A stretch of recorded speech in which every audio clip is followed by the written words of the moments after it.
Railway ఉద్యోగులకు 78 రోజుల జీతం బోనస్. నాన్ గెజెటెడ్ ఎంప్లాయీస్కు ఒక్కొక్కరికి 17,951. 10.9 లక్షల మందికి ప్రయోజనం.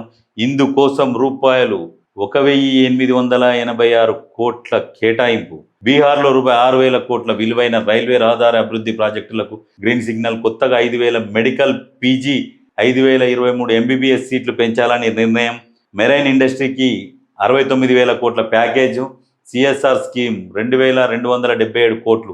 కేంద్ర కేబినెట్ నిర్ణయాలను వెల్లడించిన కేంద్ర మంత్రి అశ్విని వైష్ణవ్. ఇవన్నీ పేపర్లకు పరిమితమవుతాయి. కోట్ల, వేల కోట్లు, వందల కోట్లు ఇవన్నీ పేపర్లకే అవుతాయి. మళ్ళీ ఇదే పేపర్ మీరు గుర్తుపెట్టుకొని మళ్ళీ వచ్చే సంవత్సరం కూడా ఇట్లనే పేపర్లకు వస్తుంటాయి. ప్రజలు ఈ చదివి సంతోషపడాలి అంతే. అంటే దీంట్లో ఒక 10% స్టార్ట్ అవుతుంది అన్నట్టు, మెల్లమెల్లగా ఒక 10% వరకు. ఇదంతా అయ్యేసరికి ఏమైందంటే ఒక 15 సంవత్సరాలు పడుతుంది, 10 నుంచి 10 సంవత్సరాలు పడుతుంది. చెప్పడం ఏమో రేపే అయినట్టు చెప్తారు. ఇవి అయ్యేసరికి ఈ బోనస్ అనేది ఏమో వస్తుంది. కాకపోతే ఏంటంటే వీళ్ళు ఈ మిగతావి దీనికి ఇంత, దానికి ఇన్ని కోట్లు, దీనికి ఇన్ని వేల కోట్లు అని చెప్పేది దాంట్లో ఒక 10% కూడా కావు. కేంద్రం అట్లా తయారైంది.